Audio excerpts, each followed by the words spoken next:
বাংলাদেশি পাসপোর্টে ইসরায়েল ব্যতীত শর্ত পুনর্বহালের সিদ্ধান্ত নিয়েছে অন্তর্বর্তী সরকার।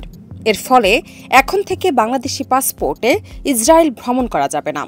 এ বিষয়ে প্রয়োজনীয় ব্যবস্থা নিতে বহিরাগমন ও পাসপোর্ট অধিদপ্তরকে চিঠি দিয়েছে স্বরাষ্ট্র মন্ত্রণালয়ের সুরক্ষা সেবা বিভাগ। 13 এপ্রিল এই তথ্য জানান স্বরাষ্ট্র মন্ত্রণালয়ের পরিচালক ফয়সল হাসান।